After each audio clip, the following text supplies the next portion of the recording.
Guten Morgen, liebe Kreuzpunkt. Schön, dass wir nochmal einen Sonntag-Gottesdienst miteinander feiern.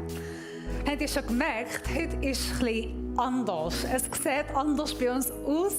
Wir haben heute unsere Band dabei. Es ist schön, dass endlich wir miteinander auch Lobpreis machen und zusammen Gott loben und preisen.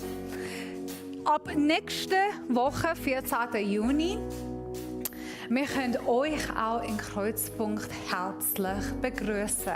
Ich freue mich, wenn wir euch endlich sehen, Gemeinschaft geniessen, Gott preisen, Worship machen und Kaffee trinken miteinander und nochmal einfach Gottesdienst feiern. Heute werden wir noch Abendmahl nehmen nach dem Predigt. Es ist die erste Sonntag im Monat. Du darfst während dem Intro nach der Moderation dich vorbereiten auf den Abendmahl. Aber bevor wir in die Predigt einsteigen, würde ich gerne eine Bibelstelle mit euch lesen, die sagt in Psalm 37, ab Vers 5 steht geschrieben: Vertraue dich dem Herrn an und sorge dich nicht um deine Zukunft. Überlass sie Gott, er wird es richtig machen. Dass du ihm treu bist, wird dann keiner mehr leugnen können. Dass du Recht hast, wird für jeden sichtbar sein. Sei geduldig und warte darauf, dass der Herr eingreift. Entroste dich nicht, wenn Menschen böse Pläne schmieden und ihnen dabei alles gelingt. Lass dich nicht von Zorn und Wut überwältigen, denn wenn du dich ereiferst, gerätst du schnell ins Unrecht. Freue dich über den Herrn, er wird dir alles geben, was du dir von Herzen wünschst. Ja, die Worte würde ich gerne in deinem Leben heute aussprechen. Gottes Freude, sinnige Geduld, Vertrauen und Trost in den Herrn. Lass uns miteinander beten und mit offenen Herzen, offenen Gedanken von Gott kommen, auf die Predigt heute, auf das, was Gott für uns vorbereitet hat. Ja, himmlischer Vater, wir loben und wir danken dir für die Gelegenheit, dass wir auch nochmal mit Band Gottesdienst feiern. Wir loben und danken dich, dass wir wieder zusammenkommen dürfen. Wir loben und danken dich, dass, Herr, du jetzt gerade mit uns bist. Du liest unsere Gedanken, du kennst unser Herz, du weißt, was uns beschäftigt, was uns verletzt, was in uns inne ist. Ja, und ich bitte, dass du mit deinem Heiligen Geist heute eingreifst. Uns Trost schenkst, beruhigst, den Geduld und Freude uns gibst. Bitte ich, dass unser Herz, unsere Gedanken offen ist, um deine Worte zu hören und von dir empfangen, von dir zu hören, Herr. Ja, danke, dass du den Micha segnest für seine Predigt und danke, dass du durch ihn sprichst und danke, dass du den ganzen Gottesdienst heute segnest. Amen.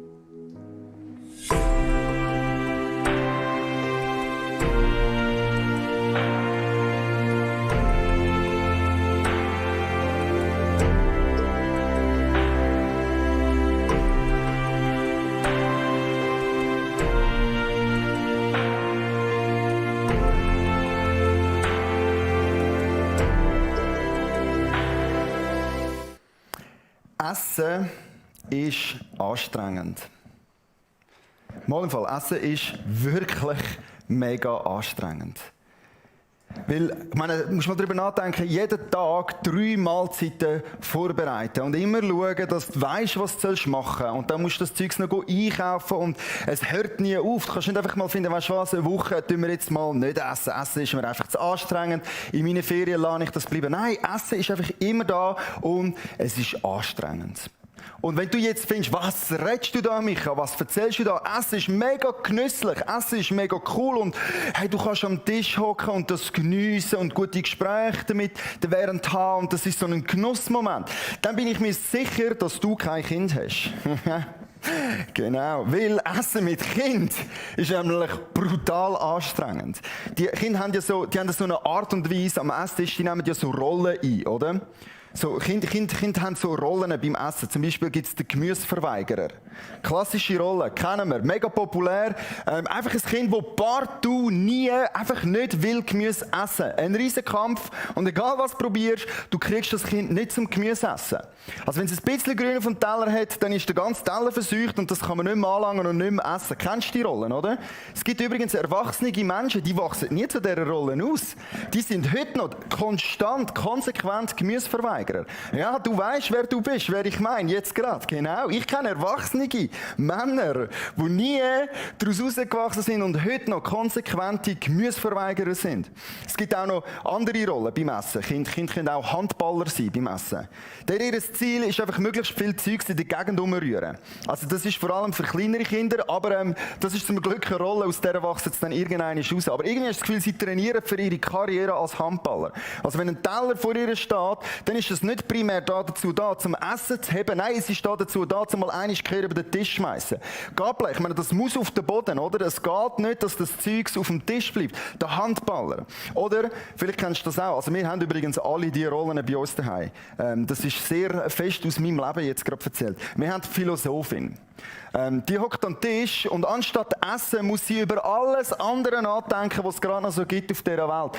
Essen ist irgendwie überhaupt nicht prioritär beim Essen. Es geht darum, möglichst viel zu erzählen und zu nachdenken und zu reden. Und du musst mindestens 30 Mal während dem Essen sagen, iss jetzt mal, komm, tu doch mal etwas essen. Oder? Und wenn sie einen mega wichtigen Punkt hat, eine Erkenntnis, die die ganze Familie muss hören, dann steht sie auf ihrem Stuhl und kündet das allen an. Also die Philosophin, eine mega anstrengende Rolle. Also hey, Essen ist einfach anstrengend, oder? Jetzt stell dir mal vor, wenn das Essen schon anstrengend ist mit dir und deiner Familie, stell dir mal Folgendes vor. Plötzlich bist du nicht nur zuständig für das Essen von dir und deiner Familie, wo schon genug anstrengend ist. Nein, plötzlich bist du zuständig für das Essen von Tausenden von Leuten. Von einem Moment auf den anderen. Stell dir mal vor, wie anstrengend das war. Heute Morgen geht es um das Zeichen von der Speisung von den 5000.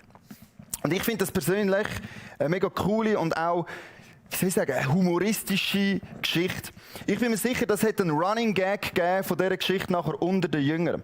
Weil Jesus ist ein bisschen fies. Er sagt ja dann am Philippus in dieser Geschichte plötzlich, hey Philippus, tust du mal Essen organisieren für die tausende Leute von da?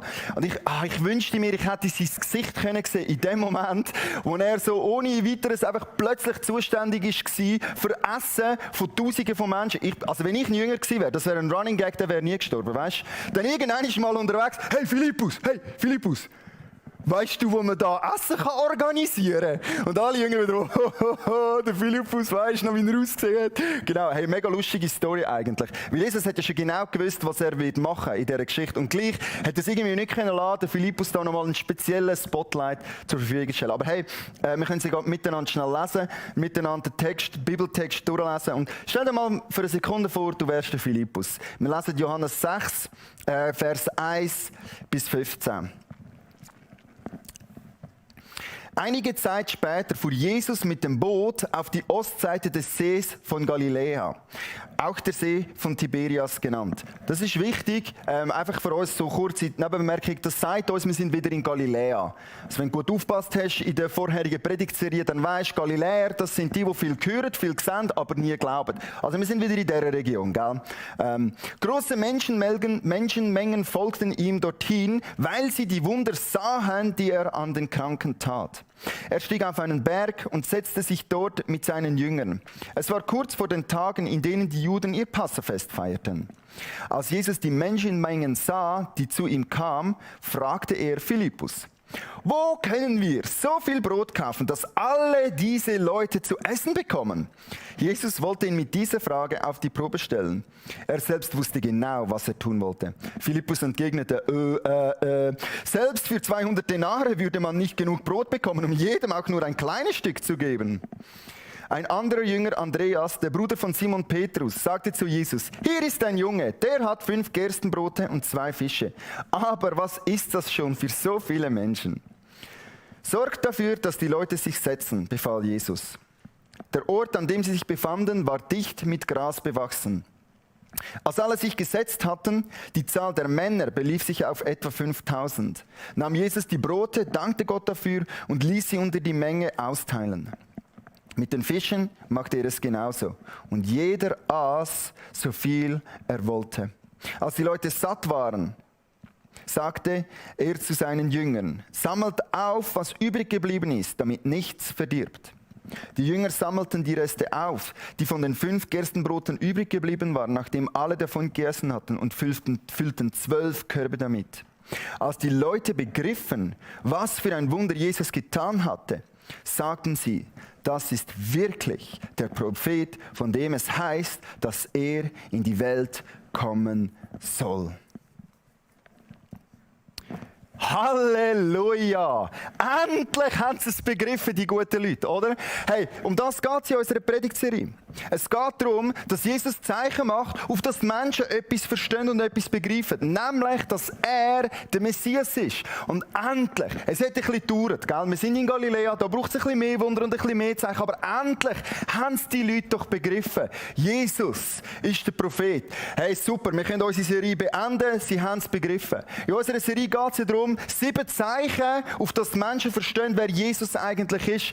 Und also sie haben es ja jetzt begriffen, oder? Sie haben ja selber gesagt, das ist wirklich der Prophet, von dem es heisst, dass er in die Welt kommen soll. Ja, haben sie es wirklich begriffen? Wer gut ist in Mathe, kann zählen. Und wenn du mitzählst, merkst du, wir sind beim Wunder 4 von 7. Also wir hatten Wein zu Wasser, Wasser zu Wein in Kanaan. Wir hatten den Sohn, der geheilt wird. Wir hatten den Krüppel, der wieder läuft. Und jetzt sind wir beim 4. Zeichen. 5000 Menschen werden satt. Also haben sie es voll begriffen? Haben sie gecheckt, um was es geht? In unserer Predigtserie können wir jetzt endlich aufhören, weil sie haben ja selber gesagt, das ist wirklich der Prophet, von dem es heißt, dass er in diese Welt kommen soll. Schaut, das ist die einfachste Predigt, die ich mir heute Morgen da gegeben habe für die in dieser Predigtserie. Die anderen Zeichen, da musst du noch ein bisschen Arbeit machen, da musst du noch ein bisschen probieren zu verstehen, was Jesus eigentlich genau meint. Oder noch besser gesagt, was der Johannes für einen Punkt machen will mit den jeweiligen Zeichen.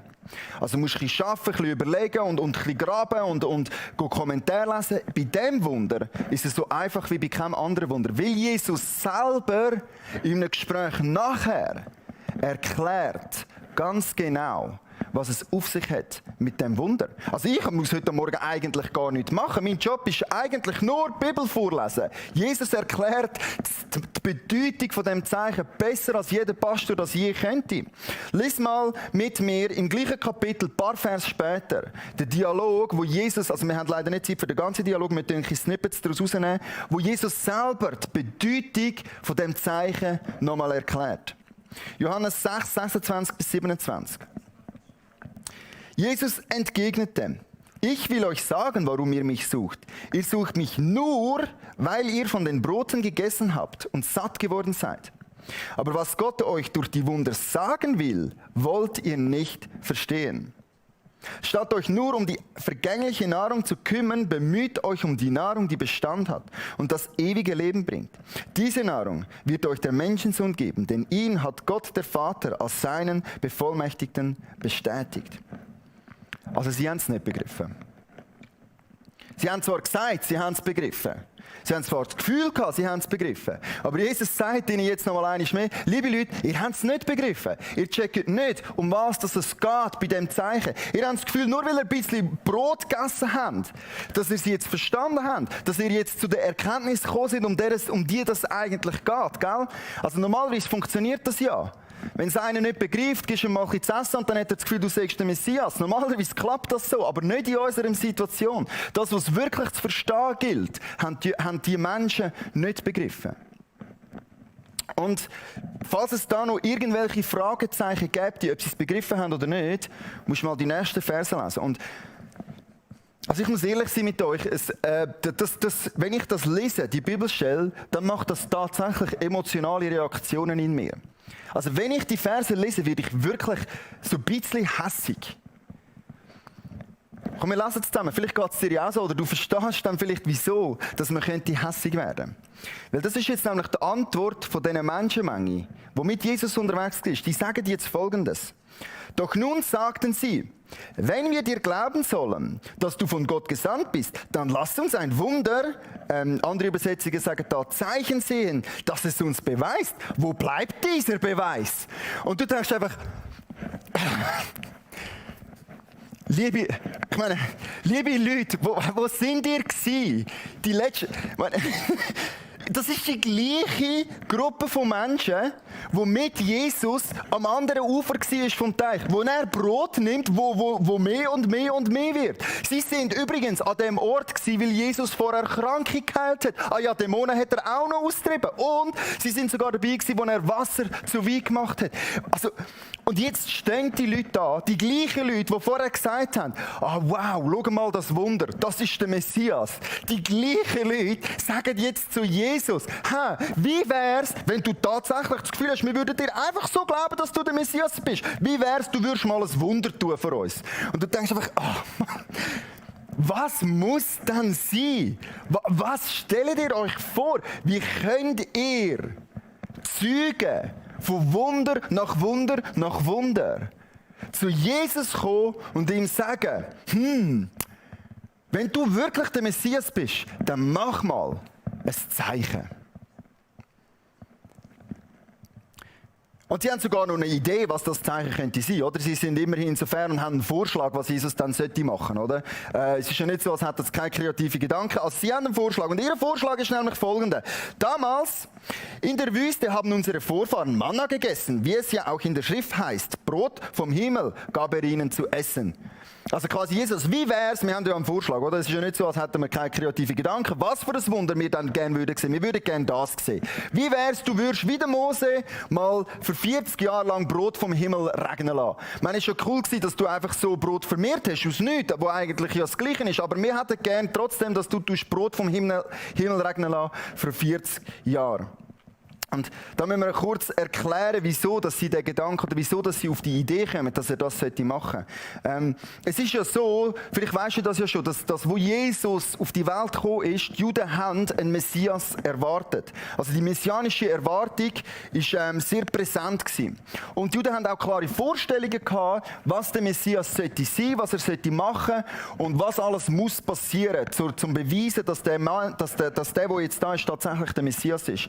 Etwas von dem, was du vielleicht schon kennst, ist die Erwartung, dass wenn der Messias kommt, dass er das Volk Israel wieder wird etablieren als Nation.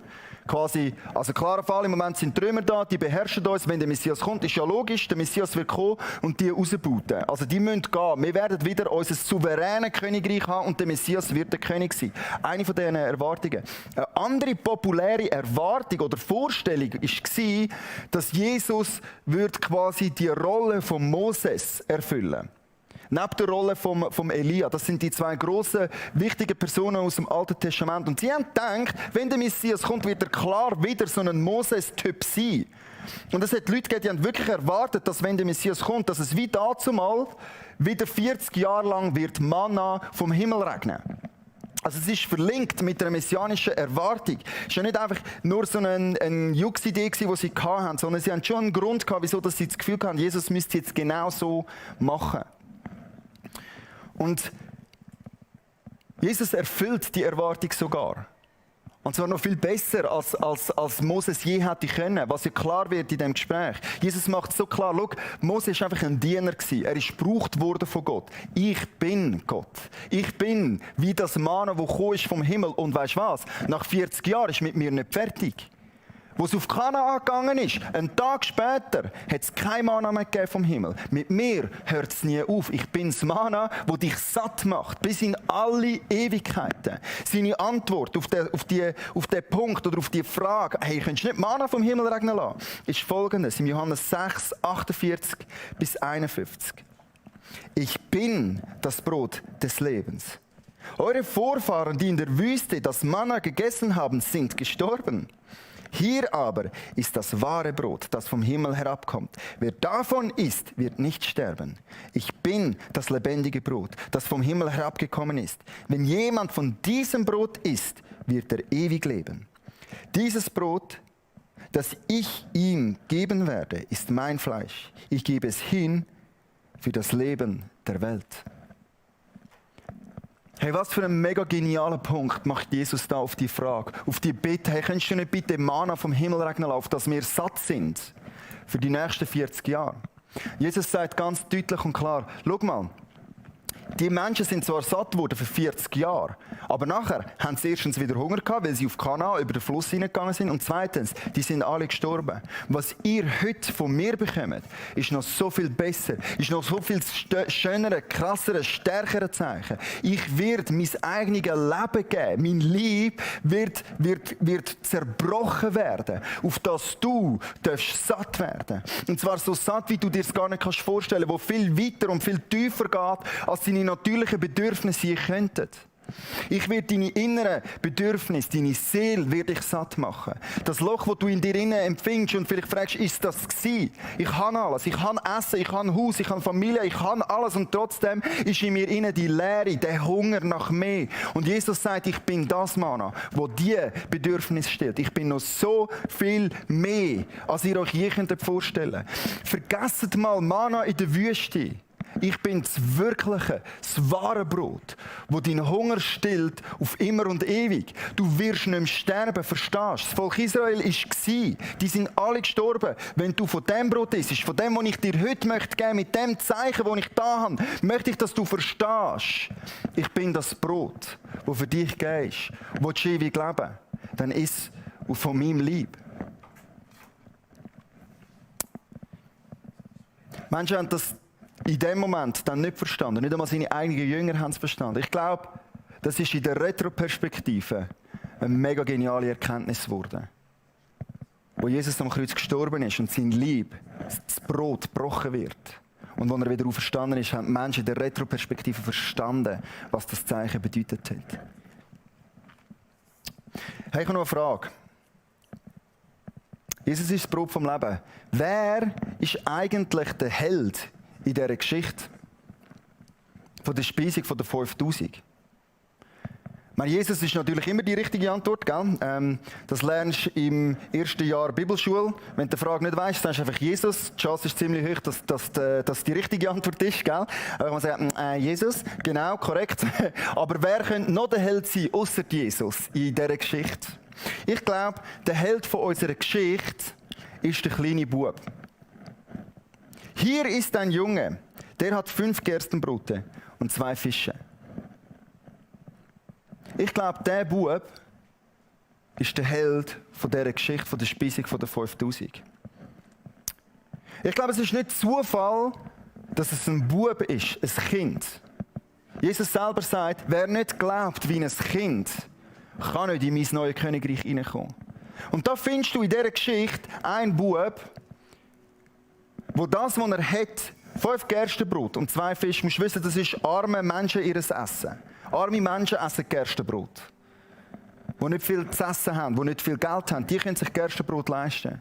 Es war ein armer Bub, wahrscheinlich. Ein Fischerbub, der Fisch hatte und Brot halt gerade das Essentielle, was man braucht, zum Überleben. Und da ist der Bub, und ich glaube, er war auch nicht der Einzige, so nebenbei mal bemerkt, in dieser Gruppe von Menschen, die irgendetwas Essbares dabei hatten. Und weißt du, ich glaube, dem Bub war schon auch klar gewesen, okay, 5 Brot, 2 Fisch, 5000 Männer, das geht nicht so auf. Ich denke, da gewisse Kleingruppen, das würde nie nicht herlangen, gell? Wird vielleicht einer satt werden von dem. Und trotzdem nimmt er das, was er hat, weil er verstanden hat, da ist einer, der ist anders als alles, was ich bis jetzt gesehen habe. Und wer weiß, was passiert, wenn ich mein Normale, das ich habe, dem Mensch bringe. Ich glaube, der Bub hat dort schon verstanden. Danke vielmals. Hat dort schon verstanden und begriffen, was andere noch nicht begriffen und verstanden haben. Dass der da steht, mit dem Messias ist. Und er nimmt, was er hat und bringt es zu Jesus. Meine Frage für dich heute ist, was kannst du Jesus bringen? Was ist es, was du hast?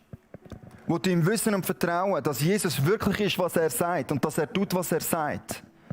Was kannst du ihm bringen? Ist es eine Stunde in deiner Woche? Ist es der 10. von deinem Einkommen?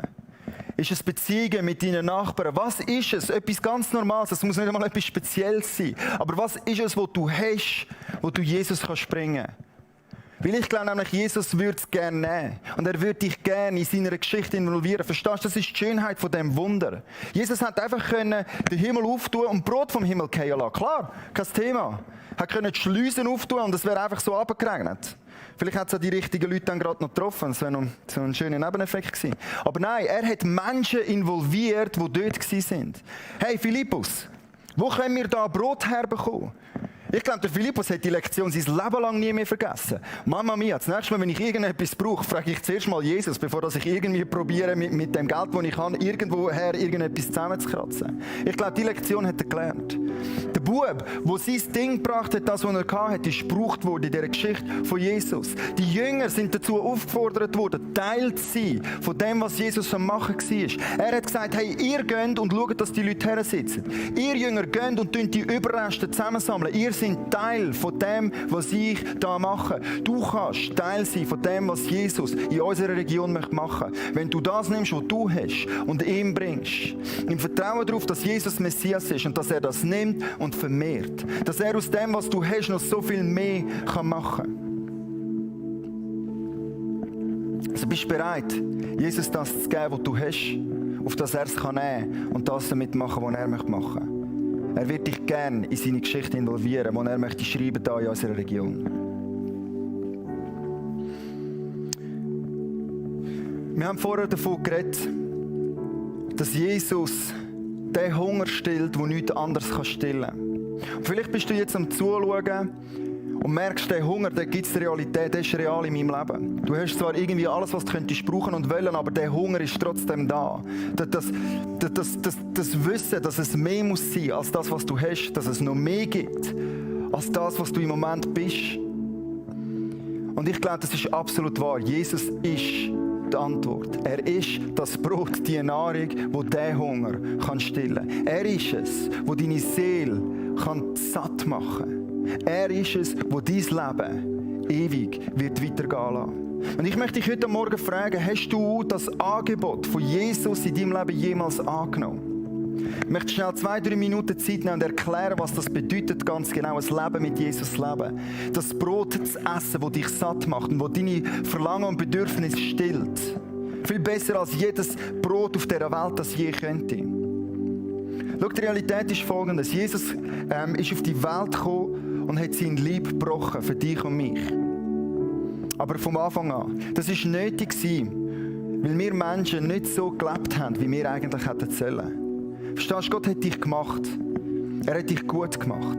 Er hat einen guten Plan für dein Leben. Er liebt dich von ganzem Herzen. Aber wir Menschen haben selber gedacht, dass wir es besser wissen. Dass wir besser wissen, wie man den Hunger stillen kann. Dass wir genau verstehen, was wir brauchen. Und bleib du mal, wo du bist, Gott. Ich mache mein Ding. Ich tue meinen Hunger stillen. Nur, dass wir dann später gemerkt haben, dass das nicht funktioniert.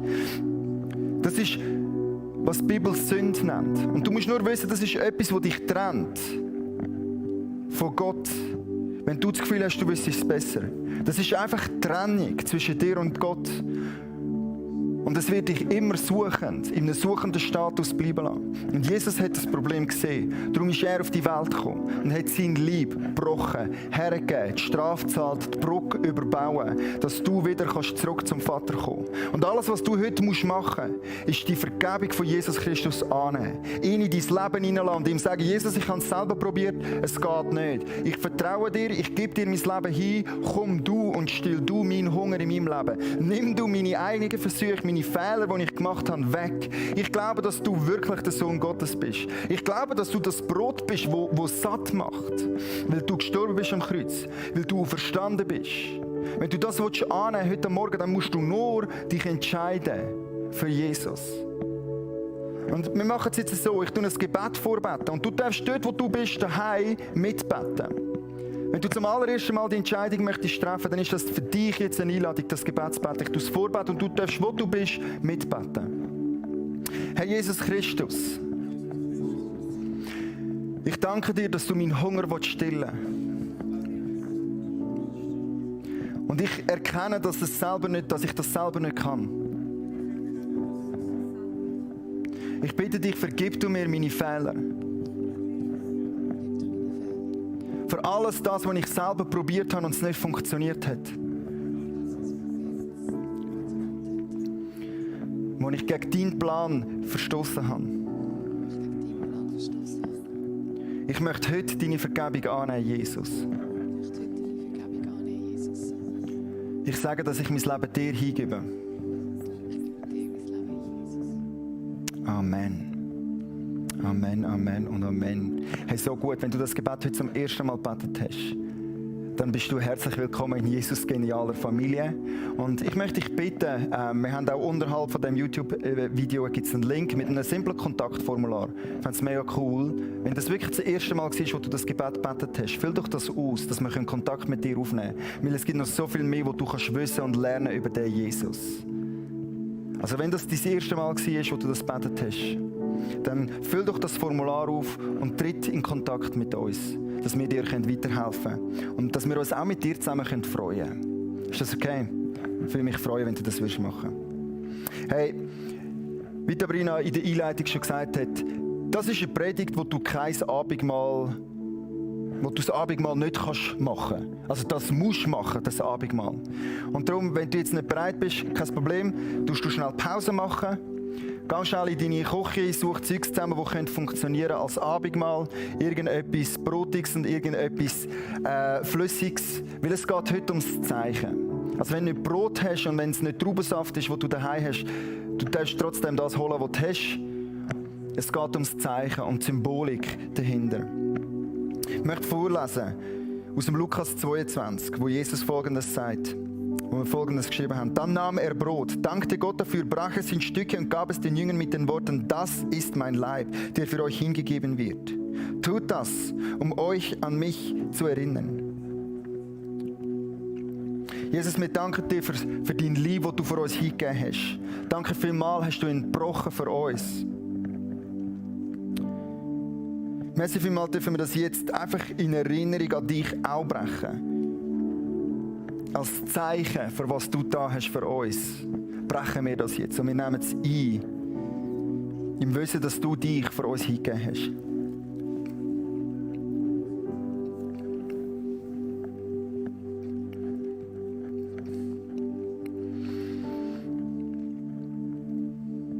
Ebenso nahm er, nachdem sie gegessen hatten, einen Becher mit Wein und gab ihn den Jüngern mit den Worten, dieser Becher ist der neue Bund, besiegelt mit meinem Blut, das für euch vergossen wird.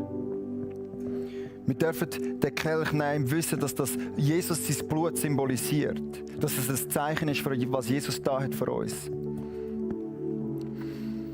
Und wir wollen es einnehmen im Wissen, dass das einen neuen Bund garantiert für dich und mich.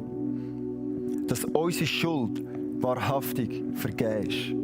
Danke, Jesus, hast du alles da, was es zu tun gibt. Dass für uns nichts übrig bleibt, als Danke dir zu sagen. Zu dir zu kommen und anzunehmen, was du für uns schenkst. Was du bereitwillig da hast. Und wir nehmen jetzt den Kelch und wir nehmen es ein. Im Wissen, dass der neue Bund besiegelt ist.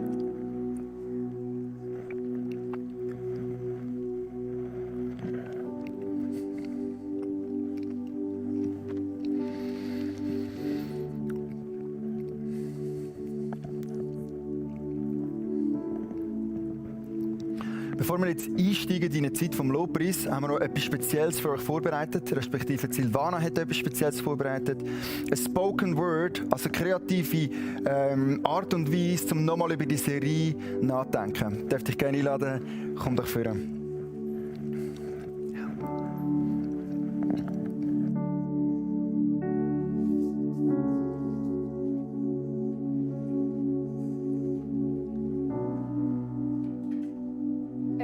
Shaddai. Du willst immer mehr sehen, um zu glauben. Du vertraust aber nur auf deine Augen, sein sehnliches Rufen schiebst du beiseite und gehst weiter. Weil es nicht deiner Erwartung entspricht. Du hältst dir die Hände vors Gesicht und sagst, ey Gott, ich sehe dich nicht. Vielleicht bemühst du dich, von seinen Taten immer mehr zu sehen, doch du gibst deinem Gott keine Beachtung mehr. Du lässt den König stehen, anstatt zu bleiben, willst du gehen. Siehst die leere Weite, doch die zierliche Blume im Sande vor dir verwelkt. weil du dem Samen des Glaubens in dir keine Achtung schenkst, ihn versteckst und nicht am Leben behältst, ihn nur dann drängst, wenn dein Empfinden ein Wunder erkennt. Den Grundriss hinter der Fassade begreifst du nicht und verpasst, was dir das Öffnen der Glaubensaugen für Wunder verspricht. Denn der Herr muss sich dir nicht beweisen, dich mit Wundern bespeisen, nur dass du Vertrauen behältst in sein Wort. Denn läuft's mal nicht rund, bist du dann fort? Läufst du nach Ost, Süd, West und Nord? Ich kann dir sagen, der Herr ist nicht dort. Der Gott Jakobs ist nicht im Sturme zu finden, dort wo das Feuer lodert und die Erde bebt. Er ist El Shaddai, der dich mit feinem Atem zum Leben bewegt. Er ist dein Freund, der dir beisteht in kalten Tagen, bei all deinen Plagen den Sieg erhaben trägt. Aber der Vater, der selbst die Weisheit ist und dir Zukunft verspricht. Der Herr über Quantität und Naturgewalten, der dein Herz gestaltet, der Gott, welcher der Welten Meere spaltet, die Menge von Brot und Fisch verwaltet, Wasser zu Wein verwandelt. Dein Richter, bei dem Sünde und Sünde gleich viel wiegt, das aber nicht wichtig ist, weil er gerecht vergibt und Vergebung spricht. Die Naturgesetze unterbricht, den Jüngern, dir, vom Wasser aus Mut zuspricht. Denn er ist gegenwärtig, nie vergehend. Er ist mit dir bis ins Ziel Renner, für dich Brenner. So grenzenlos, voller Liebe und Gunst, der dir mit göttlicher Kunst deine Zukunft malt, mit Farbe, Liebe und Zuversicht nicht spart. Dein Wunderrat, der Gott Zebaoth, der Herrscher, dem alles gehorcht. Herr, mein Gott, du bist so einzigartig, hast so viele Wunder getan, alles sorgfältig geplant. Wollte ich das schildern und beschreiben, niemals käme ich zu einem Ende. Dann meiner Vorstellungskraft würde scheitern an Wänden, die verenden unter dem Himmelszelt. Die Sterne, die da prangen, von dir gezählt, spezifisch auserwählt, so wie jeder einzelne von uns. Perfekt gemacht, alles überdacht, deine Erlösung ist vollbracht. Adonai, El Shaddai, Yahweh Elohim, dir mein Lobpreis gebührt. Für immer erhoben, gelobet seist du in Ewigkeit. Du, der bestehen bleibt, mit deiner außergewöhnlichen, königlichen Schönheit.